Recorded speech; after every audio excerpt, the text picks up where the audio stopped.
હવાઈ મુસાફરી કરવા માંગતા સુરતીઓ માટે માઠા સમાચાર। સુરતથી દિલ્હી જતી ફ્લાઇટનું ભાડું ડબલ થઈ ગયું છે। સુરત દિલ્હીનું ભાડું 6000 થી વધીને 12000 થયું છે। આંતરરાષ્ટ્રીય પ્રવાસ માટે સુરતીઓએ દિલ્હી પર નિર્ભર રહેવું પડતું હોય છે। મિડલ ઇસ્ટમાં તણાવ વચ્ચે ક્રૂડના ભાવ વધતા ભાડું વધ્યું છે।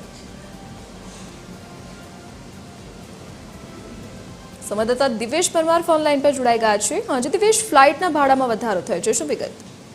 બિલકુલ દર્શી, જે પ્રકારે સુરત શહેરની વાત કરીએ તો સુરતના વિમાની મુસાફરો માટે માઠા સમાચાર છે। કારણ કે જે પ્રકારે દુબઈની ફ્લાઇટ પર સુરતમાં બ્રેક લાગ્યું છે ને તેને લઈને આંતરરાષ્ટ્રીય પ્રવાસ માટે સુરતીઓએ દિલ્હી પર નિર્ભર રહેવું પડ્યું છે અને તેને જ લઈને હવે સુરત દિલ્હીની ફ્લાઇટનું ભાડું જે છે તે 6000 થી વધીને સીધું 12000 થઈ ગયું છે। એટલે 6000 નો વધારો થયો છે।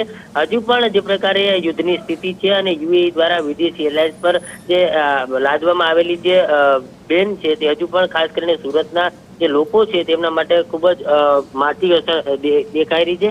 ખાસ કરીને એર ઇન્ડિયા એક્સપ્રેસે 17 મે થી ફ્લાઇટ જે છે તે શરૂ કરવાની જાહેરાત કરી છે, પરંતુ હજુ અસ્થાયી કેપના કારણે સુરત દુબઈ ફ્લાઇટ હજુ શરૂ થઈ શકી નથી અને તેના જ કારણે સુરતીઓ જે છે તેને હવે વિદેશ જવા માટે થઈને દિલ્હીની મુસાફરી જે છે તેને ફરજિયાત કરવી પડે છે ને તેના પર જ નિર્ભર રહેવું પડે છે। પરંતુ હાલમાં જે પ્રકારે ફ્લાઇટના ભાવ વધ્યા છે એટલે સુરતથી દિલ્હી જવાની ફ્લાઇટના સીધા જ 6000 થી વધીને 12000 થઈ ગયો છે। તેનો સીધો જ બોજ સુરતીઓને પડી રહ્યો છે, જેથી હાલ સુરતીઓ જે છે તે હાલાકીનો સામનો કરી રહ્યા છે।